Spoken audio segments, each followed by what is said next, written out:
warahmatullahi wabarakatuh. Perkenalkan, nama saya Nur Sasmita Rahmi dengan NIM B1A119284 kelas G angkatan 2019, jurusan S1 Farmasi.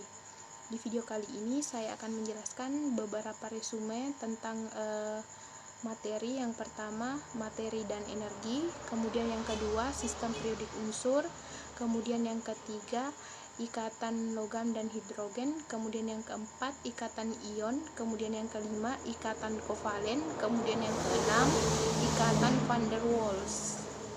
Untuk materi pertama, saya akan membahas tentang materi dan energi. Pengertian materi dan energi. Materi adalah segala sesuatu yang mempunyai massa atau berat, contohnya benda. Kemudian energi adalah properti fisika dari suatu objek yang dapat berpindah melalui interaksi fundamental atau dapat diubah bentuknya namun tak dapat diciptakan maupun dimusnahkan. Kemudian perubahan materi dibedakan menjadi dua, yaitu perubahan materi secara fisika, di mana perubahan materi yang tidak disertai dengan terjadinya materi jenis baru. Contohnya adalah penguapan air.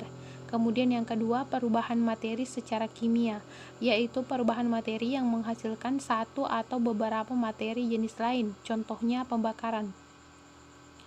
Kemudian energi dapat dibagi atas beberapa, yaitu yang pertama, energi kinetik, energi yang memiliki suatu materi yang bergerak. Kemudian yang kedua, energi potensial, adalah energi yang dikandung suatu materi berdasarkan tinggi rendahnya kedudukannya. Kemudian yang ketiga, energi panas, energi yang ditimbulkan karena adanya gerakan partikel. Kemudian yang ketiga, energi cahaya adalah energi yang dimiliki oleh gerakan foton dalam bentuk gelombang elektromagnetik. Untuk materi kedua, saya akan menjelaskan tentang sistem periodik unsur.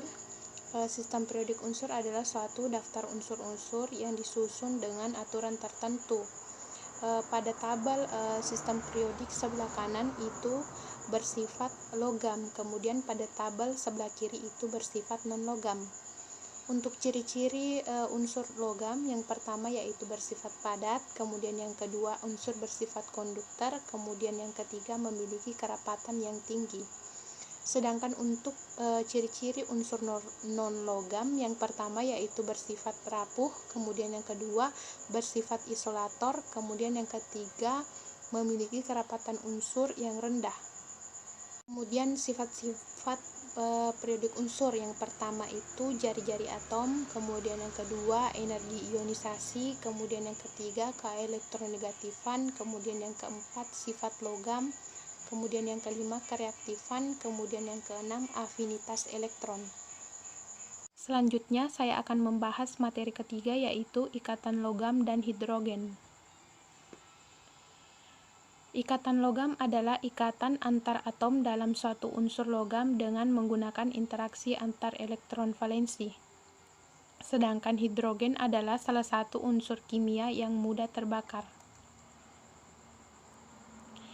Faktor-faktor yang mempengaruhi kuatnya ikatan logam, yang pertama titik didih dan titik leleh, kemudian yang kedua jari-jari atom, kemudian yang ketiga bilangan koordinasi, kemudian yang ketiga jumlah elektron valensi yang terdelokalisasi. Kemudian sifat-sifat kekuatan hidrogen, yang pertama titik didih air dan sifat kohesi, kemudian yang kedua titik didih senyawa hidrokarbon, kemudian yang ketiga struktur DNA, kemudian yang keempat sifat kelarutan. Kemudian saya akan membahas materi keempat, yaitu tentang ikatan ion. Ikatan ion terbentuk antara atom yang melepaskan elektron atau logam dengan atom yang menangkap elektron atau bukan non-logam. Contohnya itu Na ditambah Cl sama dengan NaCl.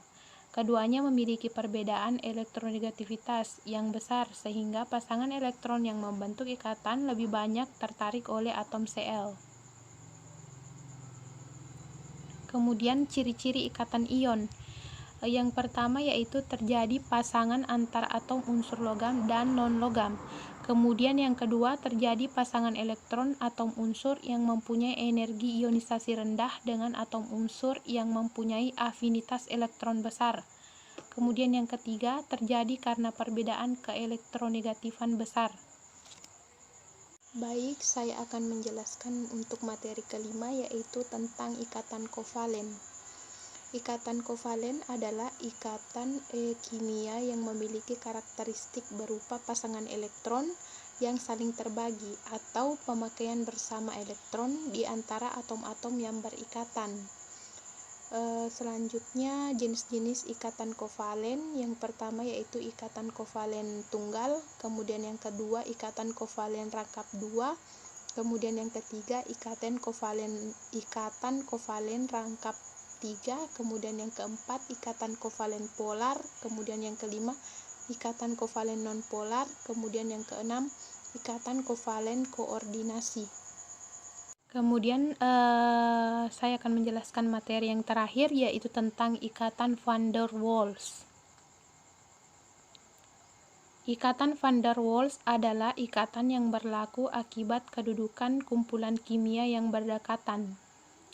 Gaya yang mempengaruhi ikatan van der Waals yaitu gaya orientasi, gaya imbas, dan gaya dispersi atau gaya London, dan gaya tolakan.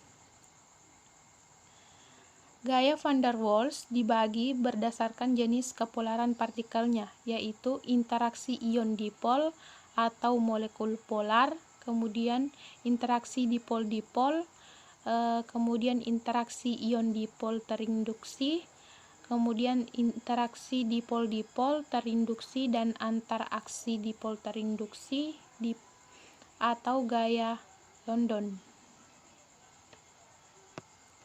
Kemudian faktor yang mempengaruhi gaya van der Waals ialah jumlah elektron dalam atom atau molekul, bentuk molekul, kepolaran molekul, dan titik didih. Baik, itulah tadi beberapa penjelasan materi dari saya. Apabila ada kesalahan, mohon dimaafkan. Wabillahi taufik wal hidayah. Wassalamualaikum warahmatullahi wabarakatuh. Terima kasih.